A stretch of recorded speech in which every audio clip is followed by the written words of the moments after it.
요한복음 15장 12절로 16절 말씀입니다. 짧으니까 오늘은 다 함께 합독하는 시간을 가지겠습니다. 요한복음 15장 12절로 16절 말씀입니다. 시작. 내 계명은 곧 내가 너희를 사랑한 것 같이 너희도 서로 사랑하라 하는 이것이니라. 사람이 친구를 위하여 자기 목숨을 버리면 이보다 더 큰 사랑이 없나니 너희는 내가 명하는 대로 행하면 곧 나의 친구라. 이제부터는 너희를 종이라 하지 아니하리니 종은 주인이 하는 것을 알지 못함이라. 너희를 친구라 하였노니 내가 내 아버지께 들은 것을 다 너희에게 알게 하였음이라. 너희가 나를 택한 것이 아니요 내가 너희를 택하여 세웠나니 이는 너희로 가서 열매를 맺게 하고 또 너희 열매가 항상 있게 하여 내 이름으로 아버지께 무엇을 구하든지 다 받게 하려 함이라. 아멘. 이제 목사님 나오셔서 드린 예물 위해 기도와 나의 계명이라는 주제로 말씀 전해주시겠습니다. 오늘 오전에도 그렇고 오늘 오후에도 그렇고 아주 풍성한 예배인 것 같습니다. 특별히 우리의 자녀들이 또 매주 오후에 이렇게 함께 엄마 옆에서 앉아서 유치부 자녀들이 예배를 드려서 더욱 기쁘고 즐겁습니다.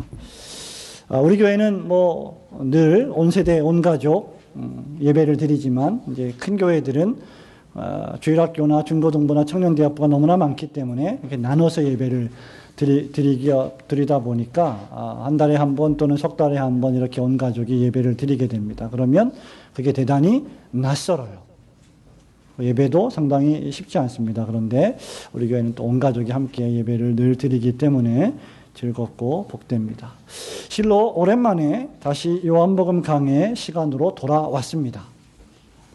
요한복음 강해가 몇 번째인지 여러분 기억하십니까? 예, 잘 기억을 못 하시겠죠? 우리가 12월 넷째 주에 요한복음 강해를 마지막으로 지금까지 시작을 하지 않았습니다. 연종주일 예배에 여러분 기억하시다시피 오전 예배만 드렸고요. 그리고 첫째, 둘째, 셋째 주 헌신 예배를 드렸습니다. 지난주에는 또 류병국 목사님께서 말씀을 전하셨습니다. 그래서 오늘 다시 요한복음 강의를 2년 만에 돌아왔는데요. 58번째 시간입니다. 물론 지난주 오전 예배 때 우리는 책별로 신약 성경을 살피면서 요한복음 15장 1절부터 11절 말씀을 생각해 보았습니다. 지난주에 우리 주보에 있는 것처럼 예수의 사랑하시는 자를 통하여서 우리는 예수님이 사랑하시는 자는 어떤 사람들인가, 예수 그리스도를 믿음으로 예수님과 함께 신비하게 내 영혼이 연합되어 있으며, 그렇게 연합되어 있기 때문에 예수께서 내 영혼을 통하여 맺기를 원하시는 열매를 맺고, 그러한 사람은 하나님의 계명의 말씀을 지키는데 그 말씀을 순종할 때 억지로 하거나 고역스럽게 하는 것이 아니라 기쁨과 즐거움으로 한다. 그런 사람이 바로 예수의 사랑하시는 사람이다. 즉 기쁨이 충만한 사람이다 라고 말씀을 드렸습니다. 하나님 앞에 나오시는 성도님 여러분, 매주일마다 여러분 교회 앞에 나올 때 여러분은 교회 앞에 나오는 것이 아니고 목사 앞에 나오는 것이 아니고 성도 앞에 나오는 것이 아니고 여러분에게 찬양을 받기 위하여 여러분을 지으시고 여러분을 이 땅에 보내신 하나님 앞에 나오시는 것입니다.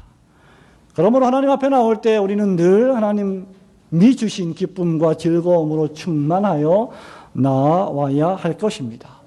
예수의 사랑을 받는 사람은 그 사랑으로 충만하기 때문에 예수 앞에 나올 때 충만한 기쁨을, 사랑받는 기쁨을 누리게 될 것입니다. 오늘 우리가 살펴볼 말씀은 그 주님의 계명을 지키는 자의 연장선상에 있습니다. 오늘 본문 말씀은 예수님이 사랑하시는 사람들은 예수님이 명령하신 말씀을 지키게 되어 있는데, 그 예수님께서 명령하신 말씀의 내용이 무엇인가를 우리가 알아야 하고, 그리고 그 명령의 말씀을 지킬 때 우리에게 어떤 결과가 발생하는가, 또 무슨 이유로 우리는 그 계명을 지키게 되는가 또는 지킬 수밖에 없는가라는 것을 설명하고 있습니다. 오늘 이 시간에 우리는 예수 그리스도께서 우리에게 말씀하시는 나의 계명이라는 제목으로 그 세 가지 내용을 차례차례 순서대로 살펴보면서 은혜 받기를 소원합니다. 무엇보다도 여러분, 우리 예수님께서는 예수를 믿는다고 고백하는 사람들에게 명령하시는 계명이 있는데 그 계명이 바로 서로 사랑하라는 계명입니다. 자, 12절, 13절 네 계명은 함께 읽어봅니다. 시작. 내 계명은 곧 내가 너희를 사랑한 것 같이 너희도 서로 사랑하라 하는 이것이니라. 사람이 친구를 위하여 자기 목숨을 버리면 이보다 더 큰 사랑이 없나니. 유명한 말씀, 너무나 자주 들었던 말씀, 여러분이 너무나 잘 알고 있는 말씀입니다. 우선 여기서 여러분, 우리가 사랑하라고 말할 때 이 사랑이 뭔가를 생각해 볼 필요가 있습니다. 옆에 계신 분들과 함께 한번 인사를 나눠볼까요? 사랑합시다.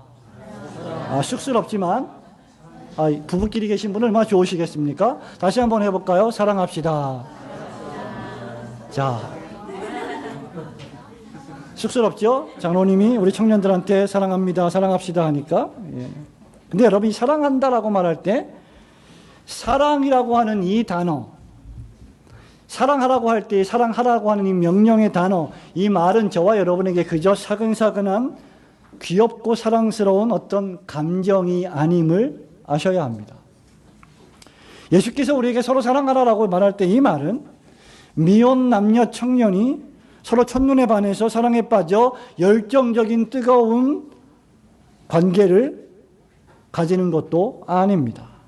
우리가 애완견이나 고양이를 볼 때 여러분 아주 예쁜 애완견, 예쁜 고양이 볼 때 어떻게 얘기하십니까?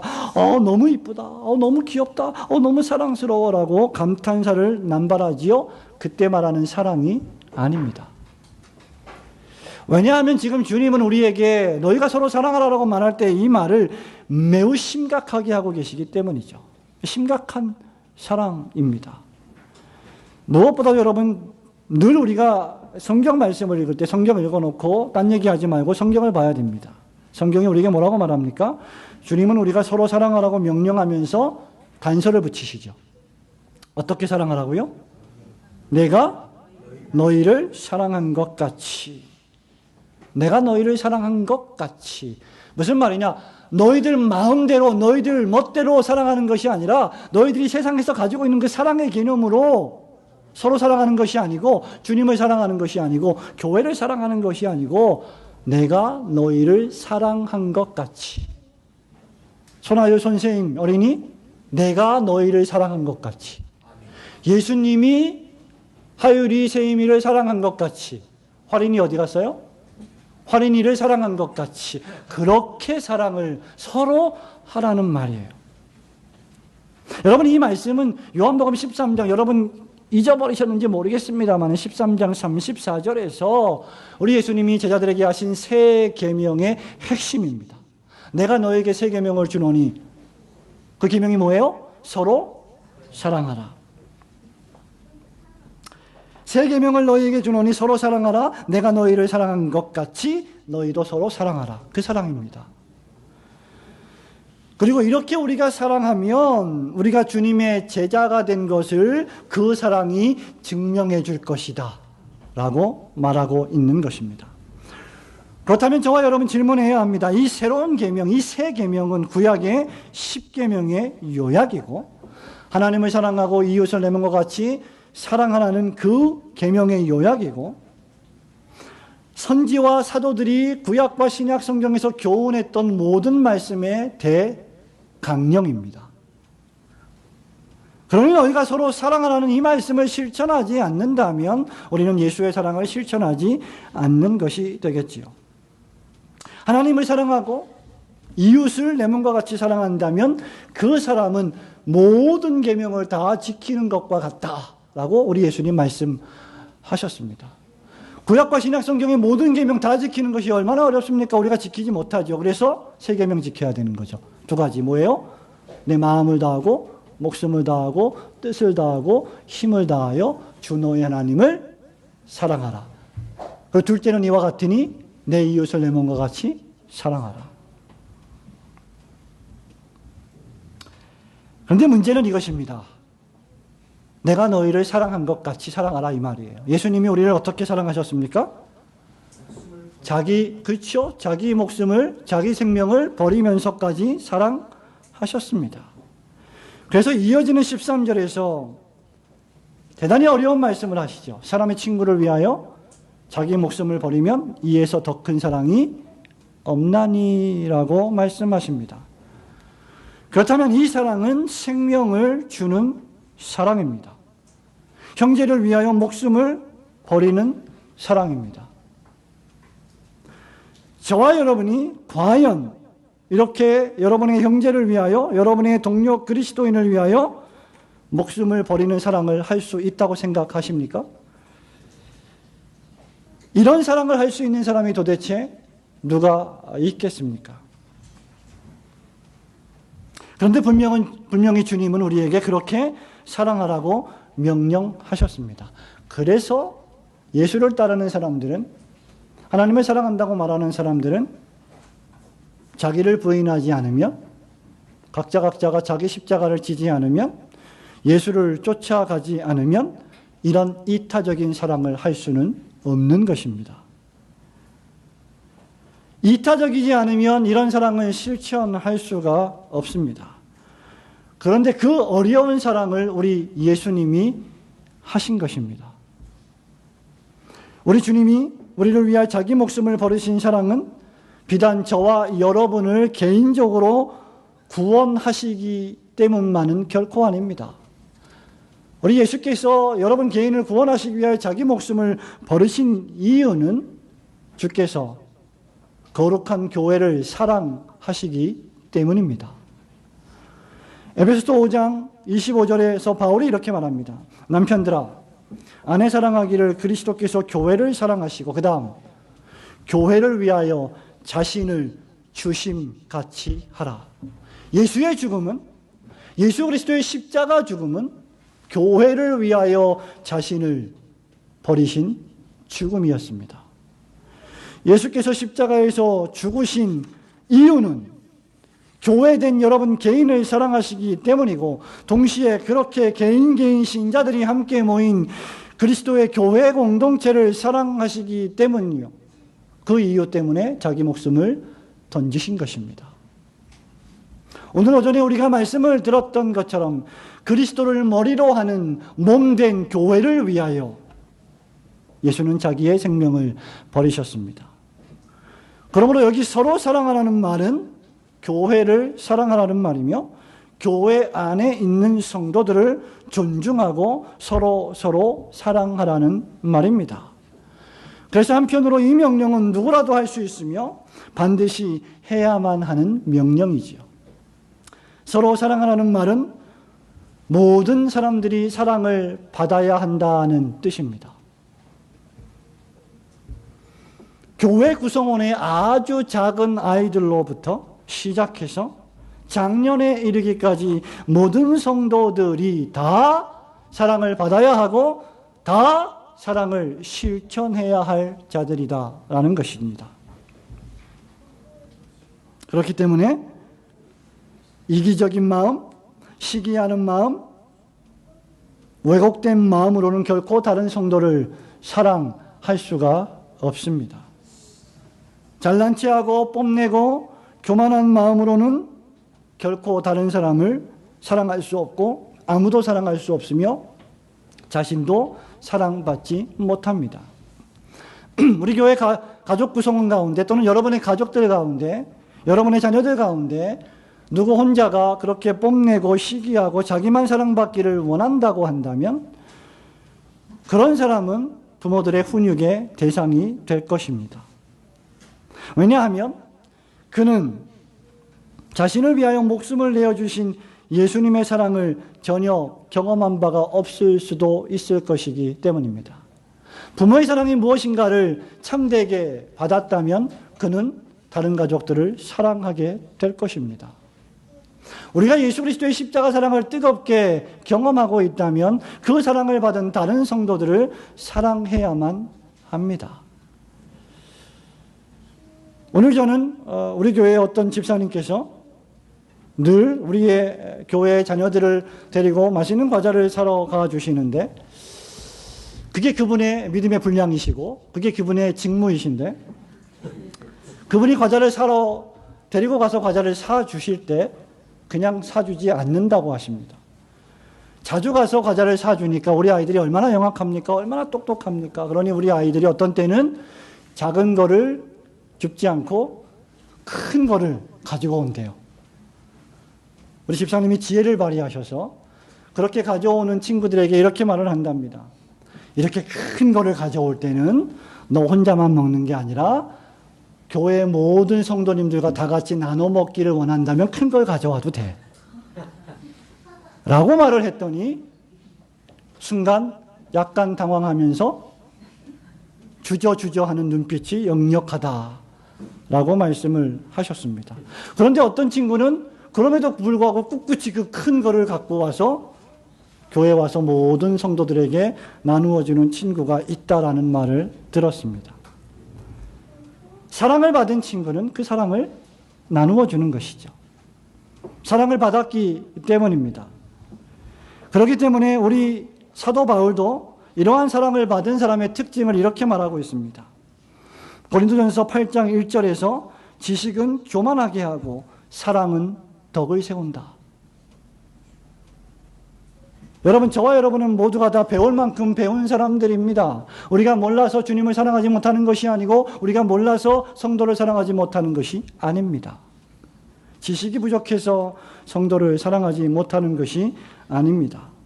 조금 안다고 생각하는 그것, 다른 사람보다 내가 좀 더 많이 안다고 생각하는 그것, 다른 사람보다 내가 좀 더 믿음이 크다고 생각하는 그것, 다른 사람보다 내가 좀 더 대접받을 만한 사람이라고 여기는 그것 때문에 다른 사람을 섬기지 못하는 것입니다. 그래서 바울은 고린도전서 13장 1절에서 내가 사람의 방언과 천사의 말을 할지라도 어마어마한 일을 한다 할지라도 사랑이 없으면 소리나는 구리와 울리는 꽹과리가 되고 라고 했던 것입니다. 그런 사람은 시끄럽기만 할 뿐 사랑을 실천하지 못합니다. 참된 신자면 예수 안에서 예수께서 행하신 사랑을 말로, 입으로, 행동으로 행하게 되어 있습니다. 그런데 문제는 우리가 어떻게 예수께서 사랑하신 것 같이 자기 목숨을 버릴 수 있다는 말입니까? 우리의 부모님이 자녀를 위해서 목숨을 버릴 수는 있겠지요. 그러나 여러분들이 다른 친구들을 위해서 목숨을 기꺼이 버려야 그 친구가 산다고 할 때 과연 버릴 자신만만한 분들이 여기 몇 분이나 계십니까? 우리는 그 일을 할 수가 없습니다. 그런데 말입니다. 우리가 할 수 없는 그 일을 예수께서 하셨고, 그리고 마침내 우리가 그 일을 할 수 있도록 예수께서 우리의 마음속에 성령을 보내셔서 하게 하십니다. 초창기 기독교 선교사역이 활발했던 시대에 수많은 선교사님들이 한국에 와서 순교를 당했습니다. 전 세계의 수많은 선교사님들이 오지에 가서 선교하다가 순교를 당했습니다. 그것이 어떻게 가능하다는 말입니까? 예수의 사랑을 맛보고 예수께서 보내신 성령의 감화감동으로 자기의 목숨을 희생하며 다른 사람의 구원을 위한 방편이 된 것입니다. 성령을 받은 사람은 그래서 십자가의 사랑이 흐르는 사람입니다. 내가 좀 짜증이 나고 내가 좀 화가 나도 집에서 부인에게 큰 소리 치지 않고 조심스럽게 이야기하는 것. 십자가의 사랑을 받은 사람은 내가 좀 고통스럽고 힘들어도 남편이 하루 종일 일하고 돌아오면 수고하고 애썼다며 격려해주고 칭찬해주고 따뜻한 밥 한 끼를 지어주는 것. 그것이 바로 성령을 받은 사람의 모습입니다. 그 사람은 자기 남편을 사랑합니다. 그 사람은 자기 아내를 사랑합니다. 그 사람은 자기 자녀를 사랑합니다. 자기 부모를 사랑합니다. 그는 교회를 사랑합니다. 그는 하나님 나라를 사랑합니다. 자신을 겸손히 주님의 계명에 복종시키며 서로 사랑을 실천하는 성도가 됩니다. 여러분의 힘으로는 할 수 없습니다. 그래서 여러분 마음속에 내주하신 성령님의 도우심으로 예수님의 사랑을 실천하시는 올곧은 성도들이 되시기를 주님의 이름으로 축원합니다. 나의 계명, 두 번째 우리가 배울 교훈은 우리가 그렇게 주님의 계명을, 주님의 명령을 행하면 예수님께서 우리를 뭐라고 불러주시느냐? 친구로 불러주신다 라는 것이죠. 15절 말씀 함께 읽습니다. 이제부터는 시작. 이제부터는 너희를 종이라 하지 아니하리니 종은 주인이라는 것을 알지 못한다. 너희를 친구라 하였느니 내가 내 아버지께 들은 것을 다 너희에게 알게 하였습니다. 아멘. 14절에도 너희는 내가 명하는 대로 행하면 곧 나의 친구라. 성도 여러분, 저와 여러분 이렇게 사랑의 계명을 실천할 때 예수님은 우리에게 놀라운 결과를 선언하십니다. 그것은 바로 우리가 주님 명하는 대로 할 때 주님께서 우리를 친구로 삼아주신다는 것이죠. 우리를 친구로 삼아주신다. 이 말은 우리를 친구로 불러주신다. 친구로 간주해 주신다. 원래 친구가 아닌데 친구로 불러주시고 간주해 주시고 여겨주신다는 뜻입니다. 이것은 예수님의 백성과의 새로운 관계를 의미합니다. 예수님과 여러분 개인의 원래 관계는 무엇이었습니까? 예수님은 성부와 성자와 성령 삼위 하나님의 제2위 성자 하나님으로서 저와 여러분을 창조하신 창조주 하나님이십니다. 저와 여러분은 예수 그리스도의 피조물, 성부와 성자와 성령의 피조물입니다. 우리는 그의 만드신 바입니다. 예수님은 성부와 성자와 성령과 함께 창세기 1장 26절에서 우리를 만드셨습니다. 우리가 우리의 모양을 따라 우리의 형상대로 사람을 만들고, 그래서 저와 여러분은 예수님을 위하여 지음받은 존재들이죠. 고린도전서 10장 31절 말씀처럼 그래서 너희들은 먹든지 마시든지 무엇을 하든지 학교에 가서 공부를 하든지 학원에 가서 공부를 하든지 체육관에 가서 운동을 하든지 직장 생활을 하든지 사업을 하든지 너희들은 무엇을 하든지 다 하나님의 영광을 위하여 해야 한다. 존재 자체가 하나님의 영광을 위한 것이다 라고 말씀합니다. 그래서 로마서 14장에서도 바울이 이렇게 말하죠. 우리가 살아도 주를 위하여 살고 죽어도 주를 위하여 죽나니 그러므로 우리가 사나 죽으나 주의 것이로다 믿으시기를 축원합니다. 그래서 우리는 그리스도께 순종하고 그리스도의 명령을 지키며 그리스도께 영광을 돌립니다. 이것이 익숙한 우리의 관계입니다. 하나님은 영광 받으실 자이고 우리는 영광을 돌릴 자입니다. 장로교회 신앙고백과 교리문답의 최고봉인 소요리문답 1문 1답을 기억하시죠? 사람의 제일 되는 목적이 무엇입니까? 라고 묻고 대답을 합니다. 시작. 사람의 제일 되는 목적은 하나님을 영화롭게 하고 그를 영원토록 즐거워하는 것입니다. 외우셔야 됩니다. 알고 계시는데 외우질 못하는 것뿐이죠. 하나님은 영광을 받으셔야 하고 우리는 영광을 돌려야 할 존재이다. 이것이 가장 기본적인 하나님을 향한 우리의 자세요, 태도요, 예의입니다. 13장 16절에서 제자들을 향하여 우리 예수님 뭐라고 말씀하시는지 아십니까? 너희들은 보냄을 받은 종이다. 종이 주인보다 크지 못하고 보냄을 받은 자가 보낸 자보다 크지 못하다 라고 말씀하셨습니다. 이 말은 무슨 말입니까? 너희보다 내가 훨씬 큰 자이다 그 말입니다. 그런데 말입니다. 지금 주님은 우리를 무엇이라고 부르십니까? 친구라. 너희는 나의 친구라. 더 이상 너희는 종이 아니다. 더 이상 너희는 노예가 아니다. 친구라 하십니다. 천지 만물을 창조하신 삼위일체 하나님께서 지금 나를 친구라 하십니다. 만왕의 왕이요 만주의 주가 되시는 온 세상을 만드시고 통치하시고 심판하실 전능하신 하나님께서 나를 친구라 부르십니다. 남전도의 원래회 끝나고 목양실에서 우리 몇몇 집사님들이 계기일식이 도대체 어떻게 벌어진 것이냐고만 열띤 토론을 벌였는데 그 계기일식에 달과 태양과 우주와 천체를 만드시고 섭리하시는 분이 하나님이십니다. 그분이 여러분을 친구라 부르십니다.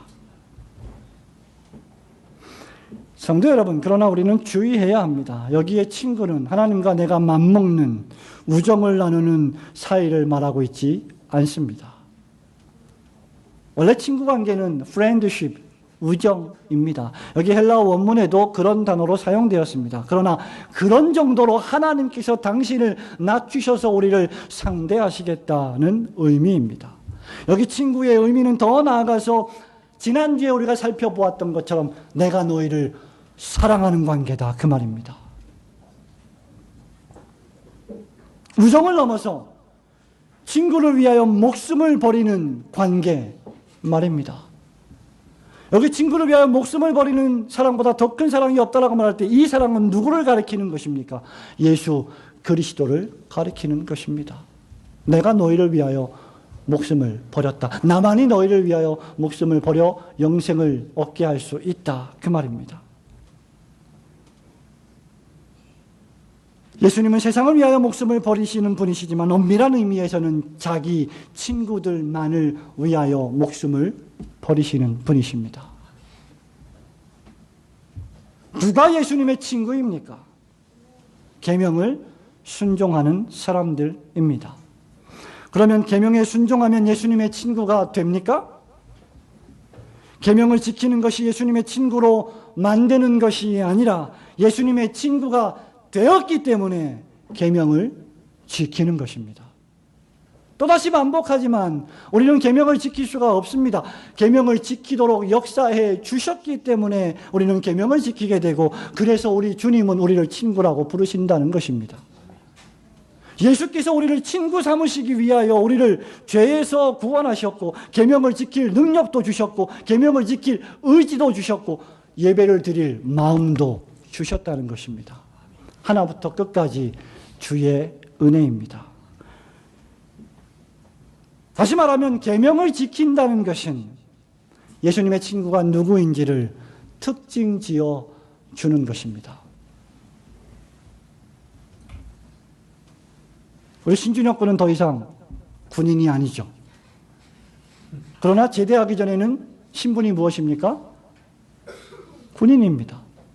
군인의 특징이 무엇입니까? 외박을 나오면, 저는 군대를 안 가서 잘 모르겠습니다만은, 군복을 입고 나옵니까, 보통? 네, 군복을 입고 나오죠. 그럼 군복을 입고 나오면, 아, 저분은 군인이구나. 참 고생이 많겠구나. 나라와 민족을 위해서 수고를 많이 하는구나. 군인의 특징이 무엇입니까? 군복을 입는 거예요. 예수 그리스도를 사랑하는 사람의 특징이 무엇입니까? 계명을 지키는 것입니다. 예수의 사랑하는 자들이 되기 위해서, 생명을 얻기 위해서, 구원을 얻기 위해서 계명을 지키는 것이 아니라 구원을 얻었기 때문에 계명을 지켜 내가 마침내 하나님의 사람인 것을 마지막 날에 웅변적으로 증거하게 되는 것입니다. 성도 여러분, 이것을 우리가 어떻게 설명할 수 있겠습니까?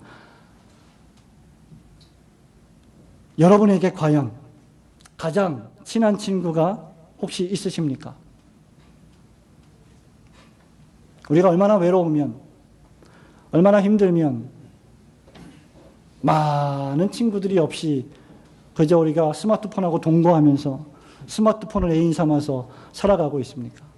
근데 여러분, 혹시 여러분 가장 친한 친구가 한두 명이라도 있지 않습니까? 우리 자녀된 여러분, 청년 여러분, 친구들 다 있죠? 친구 있죠? 네. 그래요. 우리 주일학교 친구들이 대답을 제일 잘해요. 많아요. 근데 여러분, 부모님에게 말하지 못할 어떤 것들은 친구에게 말할 수 있지 않아요? 자녀된 여러분, 여러분의 아빠, 엄마에게 말 못할 것들을 친구들에게 털어놓지 않습니까? 그런 것들이 있을 겁니다. 예수님이 나의 친구가 되신다.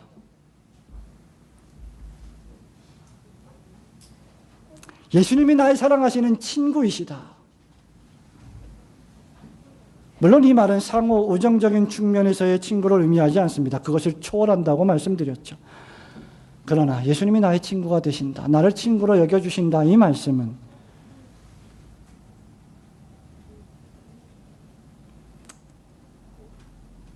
무엇이든지 예수님 앞에 가져와서 이야기를 할 수 있다는 겁니다.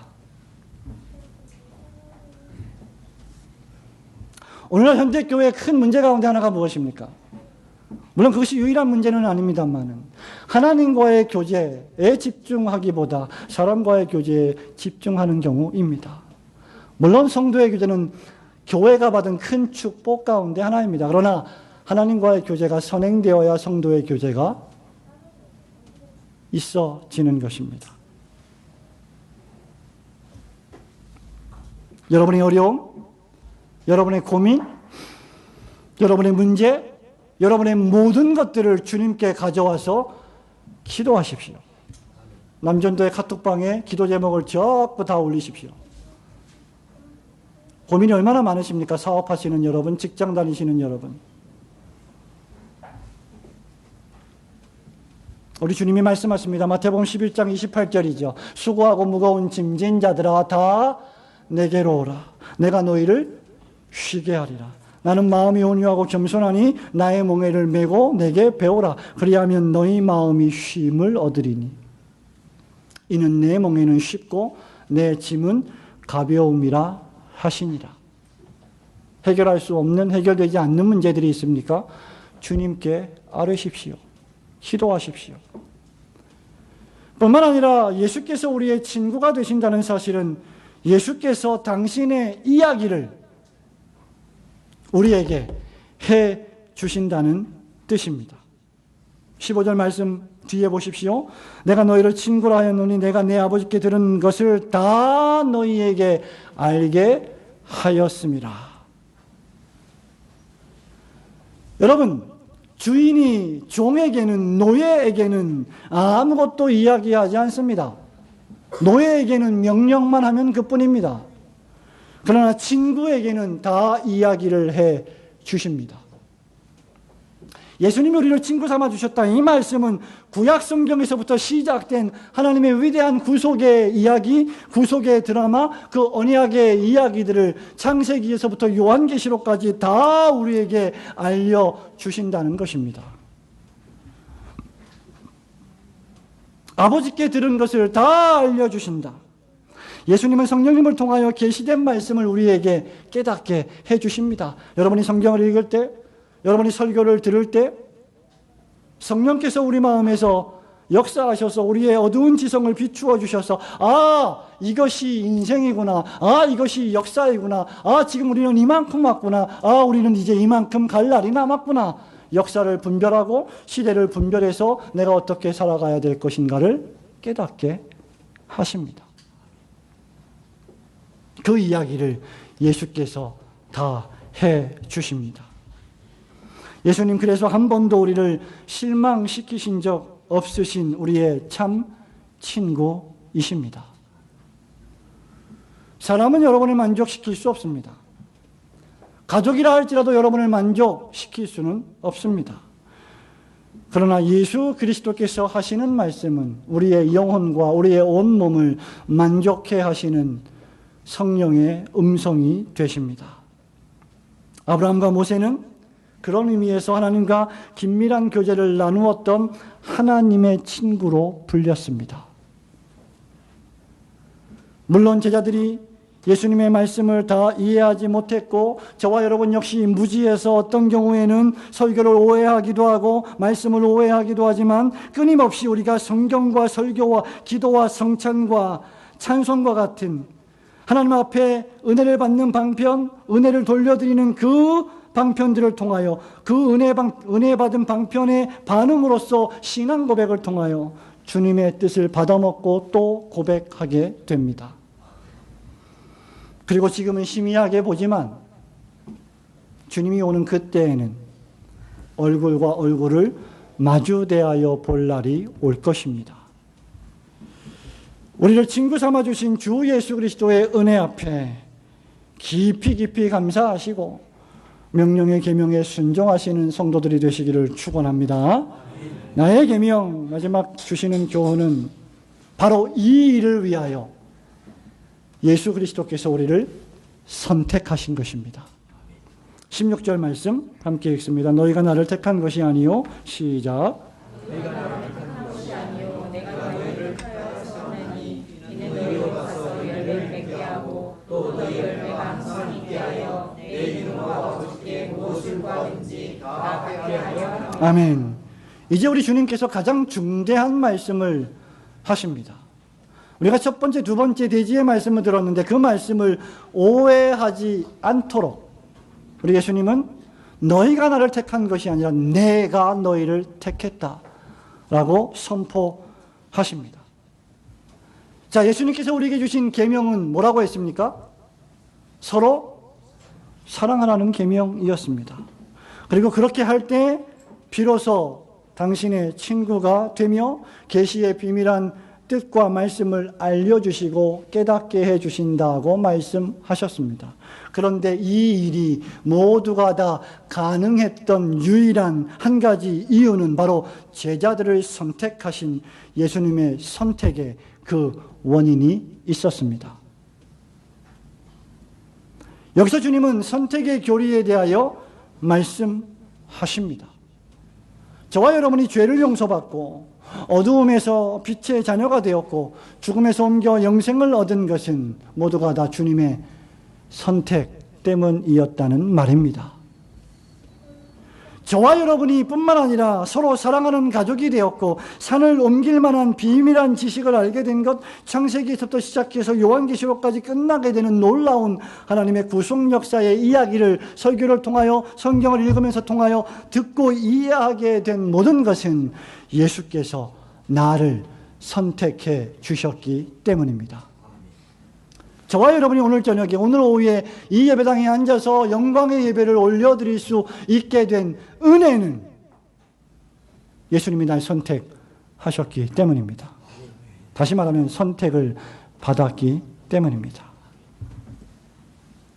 예수님은 이어서 너희가 나를 택한 것이 아니라, 너희가 나를 고른 것이 아니라 내가 너희를 선택한 것이라고 말씀하시면서 택함의 주도권이 나에게 있지 않고 우리에게 있지 않고 주님께 있음을 분명히 선포하셨습니다. 여기서 주님은 우리가 조금이라도 교만하게 무엇인가를 자랑할 여지를 완전히 막아버리시는 것입니다. 구원뿐만 아니라 우리가 하나님의 영광을 위하여 행하는 모든 행함들, 모든 행위를 하든지 그 어떤 것이든지 우리가 어떤 지식을 갖게 되었든지 그렇게 된 것은 전적으로 다 하나님의 은혜입니다. 말하자면 저와 여러분에게 무슨 잘난 점이 있기 때문이 아니라는 것입니다. 그러므로 우리가 교만히 자랑할 것은 아무것도 없습니다. 우리가 자랑할 것이 있다면 단 한 가지, 전적으로 나를 선택하여 주신 성부와 성자와 성령의 은혜뿐입니다. 우리가 이렇게 사람답게 살고 우리가 이렇게 하나님 앞에 영광의 예배를 드릴 수 있는 사람이 된 것은 하나님이 나를 선택하셨기 때문입니다. 바울은 로마서 3장 27절에서 이렇게 말하지요. 그런즉 자랑할 데가 어디 있느냐? 있을 수가 없느니라. 무슨 법으로냐? 무슨 행위로냐? 아니라 오직 믿음의 법으로니라. 하나님이 우리를 선택하셨고 우리에게 믿음을 선물로 주셔서 선택받은 것을 깨닫게 하시는 것, 그것만이 우리가 자랑할 유일한 자랑이라는 말입니다. 우리가 주님의 친구가 된 것은 그래서 전적으로 하나님의 은혜임을 믿으시기를 축원합니다. 우리가 회개에 합당한 열매를 맺고 모든 선한 일에 열매를 맺는다면 그것은 전부 주님의 은혜입니다. 제자들이 주님으로부터 어떤 계시의 말씀을 받았다면 우리가 기록된 말씀을 통하여 성령의 조명하심으로 성경을 읽을 때 말씀을 들을 때 마음이 뭉클하고 무언가를 깨달았다면 그것이 주의 은혜입니다. 우리가 하나님께서 이 교회를 세우시고 하나님의 나라 천국에 갈 때까지 이 교회에서 천국을 조금씩 맛보며 하나님의 천국 백성으로 살아갈 때에 하나님의 나라와 교회를 위하여 무언가 헌신할 마음이 생겨서 주님 앞에 헌신했다면 그것이 하나님의 은혜 때문입니다. 그리고 우리가 그렇게 구속의 역사를 깨닫고 우리 인생의 이야기를 깨닫고 그렇게 믿고 만나는 다른 사람들에게 살아가는 인생의 진정한 목적을 알려주고 복음을 전하고 선교하여 누군가를 전도하는 열매를 맺었다면 그건 역시 주님의 은혜입니다. 이런 의미에서 모든 것이 주의 선택하심의 은혜입니다. 지난주에 우리는 포도나무와 가지의 비유를 통하여 열매 맺는 성도의 삶을 살펴보았습니다. 우리가 포도나무 가지에 붙어 있어 성령의 열매를 맺고 전도와 선교의 열매를 맺는다면 그것은 전적으로 하나님의 은혜입니다. 예수님이 바로 이것을 위해서 우리를 선택하셨습니다. 하나님, 내가 어쩌다가 올고든 교회에 와서 여기 앉아 있을까요? 성도 여러분, 여러분을 향하여 하나님이 어떠한 계획을 갖고 계신지 우리는 유한한 피조물이라 잘 알 수가 없습니다. 그러나 하나님은 섭리하십니다. 하나님은 절대하신 주권자이시고 여러분을 향하여 어떻게 살지를 계획하시는 분이십니다. 그리고 여러분을 통하여 많은 사람들이 구원을 받을 방편이 될 것임을 잘 알고 계십니다. 바로 이 일 때문에 우리를 선택하셨고 우리를 올고든 교회의 가족으로 맺어 주신 것입니다. 그런데 우리는 예수님께서 어떤 이는 불러주시고 또 어떤 이는 지나치셔서 은혜 받을 자에게 은혜를 베푸시고 다른 이들에게는 은혜를 왜 베푸시지 않는지 알 길이 없습니다. 그것은 이미 2년 전에 프랑크 목사님께서 우리 교회에 오셔서 로마서 9장을 설교할 때 잘 설교한 내용에 다 담겨 있습니다. 여러분이 그 이유를 알고 싶다면 유튜브에서 다시 그 설교를 들어보시기 바랍니다. 그것은 하나님께만 속한 오묘한 일입니다. 로마서 9장 15절에서 바울은 하나님께서 긍휼히 여길 자를 긍휼히 여기시고 불쌍히 여길 자를 불쌍히 여기신다고 하셨어요. 그리고 이것이 그릇을 만드는 토기장이의 권세라고 선포하십니다.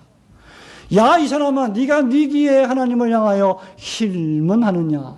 네가 누구기에 감히 하나님께 말대꾸를 하느냐? 그 말입니다. 구원은 여호와께로서만 말미암는 특수한 은혜입니다. 그러나 우리가 아는 한 가지 사실이 있습니다. 그것은 바로 이 세상에 하나님께서 택하신 자들이 있다는 사실이며 우리가 먼저 그리스도의 선택을 받은 자들임을 성령의 은혜로 깨달았고 그 십자가의 사랑을 경험했다면 이제 우리는 그들에게 복음을 전해야 한다는 것입니다. 우리가 그리스도의 친구가 되었다는 사실을 내가 안다면 다른 이들도 나를 친구 삼아주신 그 놀라우신 예수 그리스도의 선택과 사랑의 은혜를 알게 하기를 간절히 원하는 것입니다. 그리고 이 일을 위하여 우리는 기도해야 할 것입니다. 예수님은 이 일을 위해서 무엇이든지 간구하면 다 주시겠다라고 약속하셨습니다. 사랑하는 성도 여러분, 2월을 시작했습니다. 이제 말씀을 맺습니다. 열매 중에 열매는 영혼을 구원하는 열매입니다. 복음 전도의 열매입니다. 이 일을 위해서 예수께서 우리를 선택하셨습니다. 지민서 양, 오늘 잘 오셨습니다. 오래간만에 아주 잘 오셨습니다. 아빠가 교회 가자 할 때 아빠의 선택을 받은 것입니다.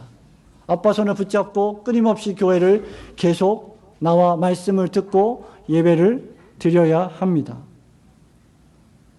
이것이 바로 복음 전도의 열매이지요.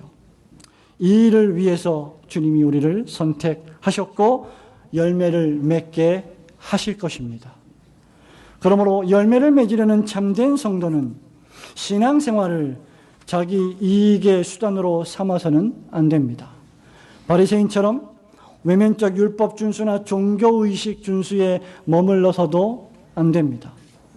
참된 성도는 열매 맺기 위하여 예수님이 사랑하신 것처럼 사랑을 실천하고 기록된 예수님의 계시의 말씀을 읽고 깨닫고 이해함으로 얻은 지식을 겸손하게 다른 이들에게 증거하여 그들도 나와 같이 열매 맺게 하는 선교적 삶을 살아야 할 것입니다.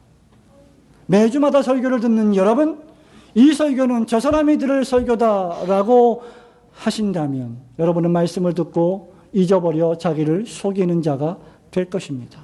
모든 말씀은 나에게 주시는 말씀입니다. 우리 주님은 너희가 계명을 지키면 나의 친구라 하셨고, 예수의 사랑하시는 제자 사도 요한은 요한일서 2장 3절, 4절, 5절에서 이렇게 말씀합니다. 우리가 그의 계명을 지키면 이로써 우리가 그를 아는 줄로 알 것이요, 그를 아노라 하고 그의 계명을 지키지 아니하는 자는 거짓말하는 자요 진리가 그 속에 있지 아니하되 누구든지 그의 말씀을 지키는 자는 하나님의 사랑이 참으로 그 속에서 온전하게 되었나니 이로써 우리가 그의 안에 있는 줄을 아노라고 쓰고 있습니다.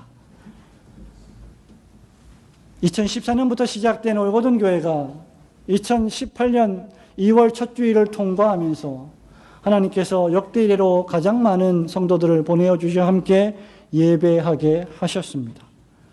더욱더 형제 우애하고 사랑하며 예수님의 친구가 되어서 여러분의 선택받은 인생을 다른 이들을 구원하는, 인도하는 의미 있는 삶으로 살아내시는 성도들이 되시기를 주님의 이름으로 축원합니다. 아멘.